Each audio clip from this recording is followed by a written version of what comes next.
بسم اللہ الرحمن الرحیم۔ السلام علیکم ناظرین۔ سب سے پہلے تو جو اہم خبر تو کیا ہے، ایک نئے شگوفہ یا نئے انکشاف، عمران خان صاحب نے آج قومی اسمبلی میں واپس جانے کا عندیہ دیا ہے، لیکن اس سے پہلے ایک ذرا سوگ کا دن ہے، تو اس سوگ کے دن کو میرا خیال میں پہلے ہی منا لیں کہ تحریک انصاف کراچی میں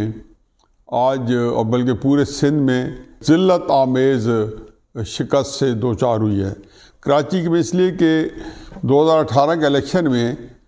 کراچی کے اندر اس کا توتی بولتا تھا، اور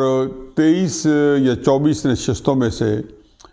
14 یا 15 نشستیں تحریک انصاف کے حصے میں آئی تھیں، اور ایم پی ایز بھی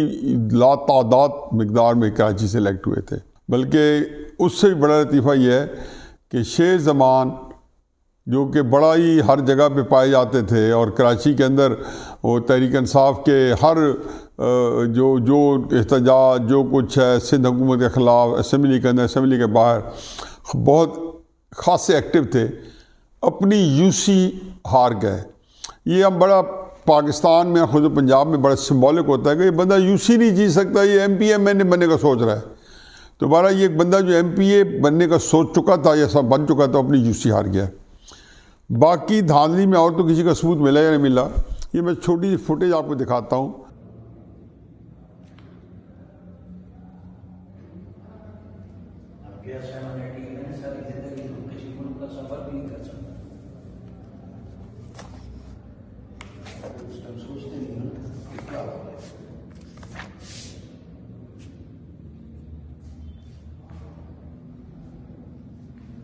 اب میرے پاس آئی ہے، مجھے ایسی فوٹیج جو سوشل میڈیا پہ آتی ہے میں ان کو زیادہ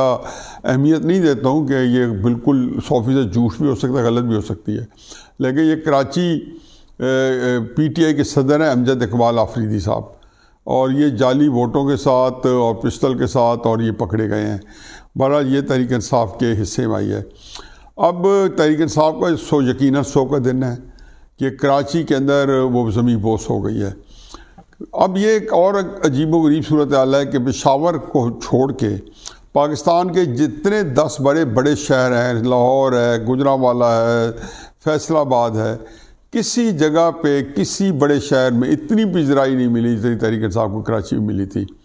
اور کراچی کو تو عمران خان صاحب سمجھ بیٹھے تھے کہ یہ میرا پورا گڑھ بن گیا ہے یا گھر بن گیا ہے، اور وہاں پٹھان آبادی بھی زیادہ تھی۔ پھر ان کا خیال تھا کہ اردو سپیکنگ میں میں نے ڈنڈ ڈال دیا اور سندھیوں میں ڈنڈ ڈال دیا، اور اپنے کم از کم یہ تاثر وہ جو ہر جگہ وقت اپنے آپ کو جو طفل تسلی دیتی ہیں یہی تسلی دے رہے تھے کہ کراچی کے اندر انہوں نے اپنی ایک دھاک بٹھا لی ہے۔ تو آج میرا خیال میں بہت ہی کراچی جو ہے ان کو شرمندہ کر گیا ہے۔ کراچی کے الیکشن میں کچھ زیادہ سرپرائز نہیں ملی۔ ایم کیو ایم کے بائیک آؤٹ کرنے کے بعد تقریباً کوئی تھوڑا بہت ایک یہ ضرور ہونا تھا کہ پھر اس کے بعد 100% حتمی نہیں کہا جا سکتا تھا کون سی پارٹی لیڈ کرے گی۔ ابھی جو رزلٹ ہے اس میں جماعت اسلامی اور پی پی پی تقریباً قریب ہیں۔ میری جو اطلاعات ہیں اس میں جماعت اسلامی پیپلز پارٹی سے ہیڈ ہے، لیکن پیپلز پارٹی کے جو لیڈرز ہیں وہ بار بار ٹی وی پہ آ کے بتا رہے ہیں کہ نہیں ہم جماعت اسلامی سے آگے ہیں۔ لیکن دلچسپ بات یہ ہے کہ چاہے جماعت اسلامی پیپلز پارٹی پیچھے بھی رہ جائے، تو جتنی جماعتیں جیتی ہیں خصوصاً تحریک انصاف اور پیپلز پارٹی، ساروں نے غیر مشروط جو ہے جماعت اسلامی کو سپورٹ کا اعلان کر دیا ہے۔ جماعت اسلامی میرے خیال میں تحریک انصاف کی بجائے پیپلز پارٹی سے سپورٹ لے گی، کیونکہ پیپلز پارٹی کی سپورٹ سے جو سندھ گورنمنٹ ہے تو کراچی میں وہ اپنے کام کروا سکے گی۔ حافظ نعیم الرحمان نے مجھے ہمیشہ متاثر کیا ہے۔ کراچی کے تقریباً سارے ہی جماعت اسلامی کے لیڈرز جو تھے ہمیشہ ہی متاثر کن رہے۔ پروفیسر غفور صاحب تھے، جتنے لوگ جہاں آئے، نعمت اللہ خان ہے، عبدالستار افغانی آئے، ہر بندے آئے کہ میں سمجھتا ہوں کہ ہر دفعہ انہوں نے بڑے اپنا ایک باقی پاکستان کے جو جماعت اسلامی کے قائدین ہیں مرکزی، ان سے ذرا ان کا سیاسی انداز انوکھا اور بڑا پریکٹیکل ہے۔ لیکن حافظ نعیم الرحمان تو اللہ نے کوئی بڑا ایک عجیب ان میں کرزمہ دیا ہے، اور یہ کراچی سے اٹھنے والا نوجوان مجھے لگتا ہے کہ پورے پاکستان میں کبھی اپنی دھاک بٹھائے گا، اس کے بارے میں دو رائے نہیں ہے۔ اب یہ بات تو تقریباً طے ہے کہ رزلٹ کچھ بھی آئے، کراچی کے میئر اگلے جو ہیں حافظ نعیم الرحمان بننے والے ہیں، یا میں یہ کہتا ہوں کہ حافظ نعیم الرحمان آج کراچی کے میئر بن گئے ہیں۔ اب یہ بھی مجھے پتہ ہے کہ جماعت اسلامی کے پاس کام کرنے کی جو طاقت ہے، جو استعداد ہے، جو قوت ہے، وہ اتنی زیادہ ہے، اور اتنی ان کے اندر جو کیپیسٹی ہے وہ اتنی زیادہ ہے کہ وہ اسی سے 2 سے 4 اور 4 سے 8 اور 8 سے 16 بنائیں گے۔ اب دیکھتے ہیں کہ کتنی ایک ان کی ایکسپونینشیل گروتھ ہوتی ہے۔ تحریک انصاف جو ہے وہ میری تحریک انصاف کے جو کراچی میں جو دوست ہیں ان سے چند سے بات ہوئی ہے، ان کے اندر حقیقت مایوسی ہے۔ وہ یہ اس بات کا کہہ رہے ہیں جی ہماری یہاں لڑائیاں بڑی بڑھ گئی تھیں، ہر بندہ فیصل وارڈا والا واقعہ بھی ہو گیا، یہ بھی ہو گیا، اتنی بے شمار، اور وہ جن کو خان صاحب نے اہمیت دی، کئی لوگ شاکی تھے، تو وہ بندے اس قابل نہیں تھے، ان کو مرکزی وزیر بنا دیا گیا، اور فردوس نقوی صاحب جیسے بندے کو پارٹی سے ان کو بڑے بے اہمیتی سے، میں ان کا بڑا قائل ہوں۔ فردوس بہت گریٹ آدمی ہیں، میرے بڑے قریبی دوست ہیں، لیکن میں اس سے زیادہ ان کے اندر ایک سیاسی سمجھ بوجھ، فہم فراست، فردوس نقوی میں بہت ہی اچھے آدمی ہیں اور بڑے ہی سیانے آدمی ہیں، کسی بھی سیاسی جماعت کا اثاثہ ہیں۔ ایک دفعہ وقت میں انہوں نے کوئی بات کی اور پارٹی میں اجازت ہونی چاہیے، ان کے عہدے سے ہٹا دیا گیا، ان کو بہت ہی توہین آمیز طریقے سے سندھ کے وہ قائد حزب اختلاف تھے، ان کے عہدے سے برطرف کر کے، اور ایک ایسا بندہ جس کے اوپر بے شمار کرپشن کے الزامات ہیں، علیم عادل شیخ صاحب جیسے بندوں کو وہ آگے لائے گئے۔ تو بہرحال سے وہ فردوس شمیم نقوی صاحب آج بھی بیچارے اپنی، حالانکہ ان کی ذاتی طور پہ طبیعت عارضے کئی لاحق ہیں، اس کے باوجود انہوں نے پورا تن من ہمت نہیں آ رہی، لیکن جو لوگ کھوکھلے لیڈر ہیں، جو عمران خان صاحب کے لیے وہاں سے پریس کانفرنسز بھی کرتے رہے، کام انہوں نے ٹکے کہ نہیں کیا۔ بہرحال تحریک انصاف کے اپنا اندر جو ہے سول سرچنگ کی ضرورت ہے، ایک ان کو اپنے آپ کو اندر سے ٹٹولنے کی ضرورت ہے، جس کی مجھے امید ہے کہ وہ بالکل نہیں ٹٹولیں گے، نہ وہ کریں گے، کیونکہ وہاں اس چیز کا رواج ہی نہیں ہے۔ عمران خان صاحب وہاں کے لوگوں کی قیادت کو بلیم کریں گے۔ پہلے بھی جب لانگ مارچ ناکام ہوئے ہیں تو انہوں نے یہ بتایا ہی نہیں کہ جی اس میں تحریک انصاف کی اوورآل کمی پیشی ہے۔ وہ ہر جگہ پہ مختلف لوگوں کو، کہیں لاہور کی قیادت کو بلیم کیا، کوئی کسی کو، کہ 26 نومبر کا مارچ ناکام ہوا تو بھی اسی طریقے سے۔ بہرحال خبر یہ ہے کہ آج تحریک انصاف کے لیے ایک بہت بڑا دھچکا ہے کہ اس طرح آپٹکس کے ساتھ اگر کراچی میں یہ حال ہے تو اور پنجاب کے اندر بھی اس کا مطلب یہ ہے کہ جب نواز شریف یا مریم نواز واپس آئیں گی تو ہو سکتا ہے کہ عمران خان صاحب کو یہاں سے بھی بہت ہی مایوسی ہو، جبکہ عمران خان صاحب جو کیسز ہیں وہ ان کے سر پہ منڈلا رہے ہیں، اور 30 جنوری تک 2 3 4 بڑے امپورٹنٹ کیسز آنے ہیں، پھر 15 فروری تک کچھ آنے ہیں، اور میرا خیال ہے مہینہ 1.5 مہینے کے اندر عمران خان صاحب کے کیسز جو ہیں انہوں نے مزید ڈسگریس کرنا ہے، بے عزت کرنا ہے، یا ان کی جو ہے ساکھ کو نقصان پہنچانا ہے۔ اب تحریک صاحب نے یہ کیوں سوچا کہ وہ اسمبلی واپس آ رہے ہیں؟ میں تو جیو کے پروگرام میں کئی دفعہ کہا، میں نے کہا جی فروری مارچ کے اندر تحریک صاحب اسمبلی میں بیٹھی ہوگی۔ اب انہوں نے یہ کہا عمران خان صاحب نے کہ چونکہ نگران سیٹ اپ کے لیے لیڈر آف دا اپوزیشن اس وقت راجہ ریاض ہیں، تو یہ ملی بھگت کر کے تو کسی ایک قرآن نگران وزیر اعلیٰ بنائیں گے۔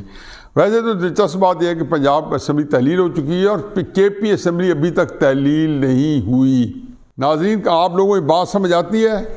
یہ ہوتا ہے لوگ جس کو کہنا چاہیے کہ بازیگر اور دھوکہ دہی کرنے والے، کہ اکٹھی تحلیل ہونی تھی، پھر کہا گیا کہ نہیں 48 گھنٹے انتظار کریں گے، پہلے وہ تحلیل ہو جائے، اس کا نوٹیفیکیشن بھی جاری ہو گیا، اس کے اوپر نگران حکومت سیٹ اپ کے اوپر اب مذاکرات ہو رہے ہیں، لیکن کے پی کی اسمبلی تحلیل نہیں ہوئی، اور اس کے اندر کیا کیا چیزیں آڑے ہیں، کیا چیزیں حائل ہیں، اب وہ عمران خان صاحب اس پہ بھی کوئی جہت نکالیں گے۔ لیکن ایک نگران سیٹ اپ میں میں بات کرتا جاؤں کہ انشاءاللہ آپ دیکھیں گے کہ دونوں طرف سے جو بندے دیے جائیں گے، دونوں طرف سے، مسلم نون کی طرف سے اور تحریک انصاف کی طرف سے، جس کو مرضی بنا لیں، عمران خان صاحب نے اس پہ راضی نہیں ہونا، اور آخر میں کہنا کہ اسٹیبلشمنٹ کا آدمی تھا اور مجھ سے غلطی ہو گئی۔ بلکہ ہو سکتا ہے کہ عمران خان صاحب کا نامزد بندہ، بلکہ میں کہتا ہوں لکھ لیں کہ عمران خان صاحب کا نامزد بندہ جو ہے شاید اس کو اپروول دے دی جائے گی نگران وزیر اعلیٰ کے طور پہ، پرسوں چوتھی اس کا حل ہو جائے گا کہ مسلم یونین اس پہ راضی کر جائے گی، اور عمران خان نے پھر اسی کو کہنا کہ اسٹیبلشمنٹ کا آدمی ہے۔ اب اس میں کے پی حکومت بھی اور نگران حکومت بھی، چلو یہ تو ایک جو روٹین کی چیز ہے۔ اب اس میں انہوں نے کہا جی کہ اس چونکہ نگران سیٹ اپ کے اندر آگے جنرل الیکشن کے لیے نگران سیٹ اپ بننا ہے، تو اس لیے ہم اسمبلی میں واپس جا رہے ہیں۔ اب عمران خان صاحب اللہ تعالیٰ ان سے نپٹے کہ میرا خیال ہے کہ وہ جس قدر جھوٹ بولتے ہیں، ایک تو ہے نا کہ وہ ایک سٹیپ آگے لیتے ہیں، 2 سٹیپ پیچھے،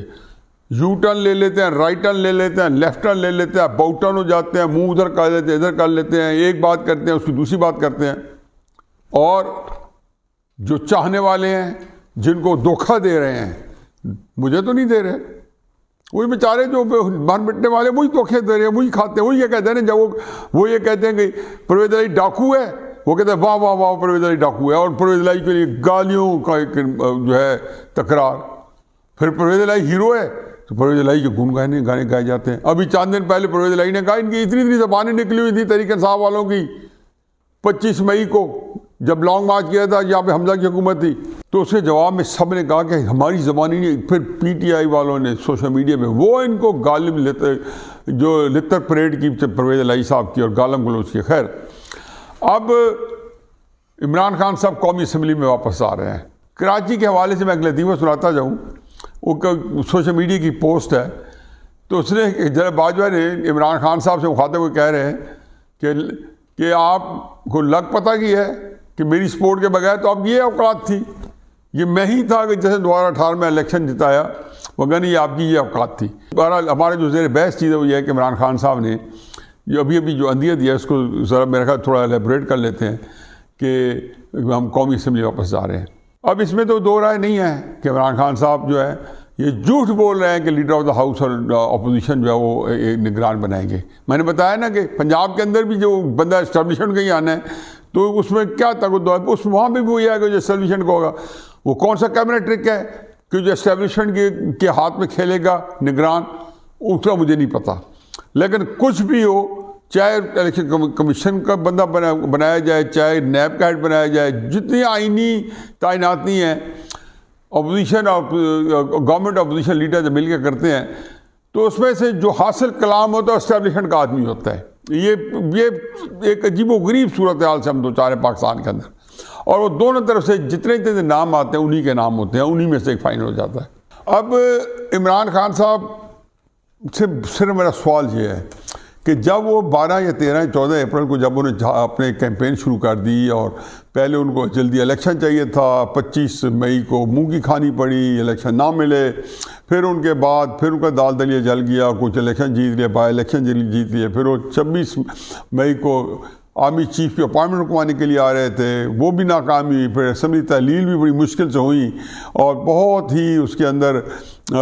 بلکہ وہ کہتے ہیں نا کہ کرتے تھے بھی تو مرتے تھے اور نہیں کرتے تھے تو ہی مرتے تھے، ایسی سچویشن میں عمران خان صاحب پھنس گئے۔ تو انہوں نے بہرحال ایک موقع پہ آ کے پنجاب سے بھی تحلیل ہو گئی، تو ہر اس موقع پہ یہ نہیں معلوم تھا کہ قومی اسمبلی کے اندر راجہ ریاض اپوزیشن لیڈر ہیں جس کا آج ذکر کر رہے ہیں عمران خان صاحب کے جی راجہ ریاض، اور وہ ملی بھگت سے لے آئیں گے۔ کیا یہ آج سے 7-8 مہینے پہلے اپریل میں نہیں پتا تھا جب وہ آ کے بیٹھ گئے تھے اسمبلی کے اندر تحریک انصاف کے 25-26 بندے، اور اسمبلی کی کارروائی میں حصہ لینا شروع کر دیا تھا، اور راجہ ریاض جو ہے وہ اپوزیشن لیڈر جو ہے وہ نامینیٹ ہو گئے تھے۔ اس وقت نہیں پتا تھا کہ یہ ملی بھگت ہوں گی، تو پھر آپ اس وقت کیوں کر رہے تھے؟ اصل کرائسس یہ ہے جو کہ میں آج بتاتا ہوں کہ یہ تو ایک عمران خان صاحب کا ایک جھوٹا بہانہ ہے۔ ان کو کسی نے کہہ دیا ہے جی کہ دوسری نون کے 7-8 بندے ہم بھلا پھسلا کے لے آتے ہیں، ایم کیو ایم بھی شاید ہمارے ساتھ آ جائے، اسمبلی میں بیٹھ کے اسمبلی کے اندر سے ہم تبدیلی لا سکتے ہیں اور پھر ہم الیکشن بھی کرا سکتے ہیں۔ اصل چیز یہ ہے کہ ان کو پھر کسی نے بیوقوف بنایا عمران خان صاحب کو کہ ان کا ضمیر جاگنے کو ہے، ان کا ضمیر انگڑائیے لے رہا ہے، اور یہی عمران خان صاحب ہے کہ جب اسمبلی میں جب وزیر اعظم ہاؤس میں اپنی آپ کو بچا رہے تھے تو آپ کو یاد ہے نا کہ یہ 50 کروڑ کا ایک ووٹ خرید رہے تھے، کہتے 5 میں نے خرید لیے ہیں اور 5 کا آپ لوگ بندوبست کریں، ایک آدمی ہمارے لیے قیمتی ہے۔ لوگوں کو اچھے یا برے کا کوئی فکر نہیں پڑتا. لوگ چاہتے ہیں کہ ہم اقتدار ہمارا قائم رہے. لوگوں کا اصل غرض اس سے ہے. یہ عمران خان صاحب کی ساری اپنی تعبیریں، اپنی ساری کی ساری ان کی یہ وضاحتیں ہیں اور ایکسپلینیشن ہیں اور تفسیریں اپنی باتوں کی. اب عمران خان صاحب جو ہے، میرا اپنا خیال ہے کہ وہ ایک دفعہ پھر پھنس گئے ہیں. وہ اپنے تھوکے کو دوبارہ چاٹنے کے لیے پھر رہے ہیں. انہیں اسمبلی میں آنا ہے، ان کو کچھ بھی نہیں ہونا. وہ اس وقت بالکل فرسٹریٹڈ ہیں. ان کو سمجھ نہیں آتی کہ ان کا کیا کیا جائے. وہ کیا صورتحال اختیار کریں کہ ان کے اندر کوئی بہتری ہو. بظاہر ان کا خیال تھا کہ 50 سے اسمبلی کے بعد بڑا کوہرام مچ جائے گا. انہوں نے الیکشن کرانے کا اعلان کر دیا ہے. الیکشن کی تیاری شروع ہو گئی ہے. شہباز شریف وغیرہ میٹنگ ہو گئی ہے. نواز شریف صاحب نے کہا جی کہ پارلیمانی بورڈ بناؤ اور اس کے اندر ٹکٹس دو. اب ادھر عمران خان صاحب کو اپنے کیسز کی فکر ہے. عمران خان صاحب کو یقین ہے کہ ان کو پھنسا لیا گیا ہے اور ایک کے بعد دوسرا کیس آئے گا. تو یہ جو ان کا خیال ہے کہ اسمبلی میں جانے کا، اور جو وہ فرما رہے ہیں کہ راجہ ریاض جو ہے ملی بھگت کرے گا، یہ تو وہ صرف اپنے سامنے بیٹھے لوگوں کو دھوکہ دے رہے ہیں اور اپنے آپ کو تو دھوکہ دیتے ہی رہتے ہیں. اور اسی وجہ سے ان کو گزرکار ہوتی ہے کہ ہر وقت اپنے آپ کو دھوکہ دینے میں کامیاب ہو جاتے ہیں. لیکن میرے نزدیک یہ ایک ان کا بیانیہ جو ہے ایک بار پھر جھوٹ سے لبالب بھرا ہوا ہے اور جھوٹ کے علاوہ کچھ نہیں. کیونکہ اصل وہ ان کو کسی نے آسرا کرا دیا ہے کہ مسلم لیگ کے 4-5-7 MNA ہم دے دیں گے، شاید MQM میں آ جائے گی اور اسمبلی کے اندر سے تبدیلی ہم لے آئیں گے. اور شہباز شریف صاحب کو عارف علوی پھر وہ کانفیڈنس ووٹ کا کہیں گے، وہ لے نہیں سکیں گے، اور ہم اس کے بعد اپنی وہاں پہ اس کے مقابلے میں اپنے بندے لے آئیں گے اور حکومت قائم کر دیں گے. چلو، بلی کے خواب چھچڑے. عمران خان صاحب، آپ میرا خیال میں ابھی بھی اپنے آپ کو مزید ایک جو دلدل پھنسے اسے مزید پھنسانے کے لیے کراچی کا آج کا جو رزلٹ ہے اس نے آپ کو ہوش و حواس ضرور آئے ہوں گے. اور حقیقت یہ ہے کہ تحریک انصاف پورے ملک میں ہل کے رہ گئی ہے. کل تک تحریک انصاف جو ہر چیز میں ان کا جذبہ آسمان سے چھوتا تھا، ابھی جو آج رزلٹ آنے کے بعد جتنے لوگوں سے میرا ٹاکرا ہوا ہے اور جو ہو رہا ہے، ان ساروں کے چہرے پہ ہوائیں بھی ہیں اور سارے ان کے جھکے ہوئے ہیں تحریک انصاف والوں کے. وما علینا الا البلاغ.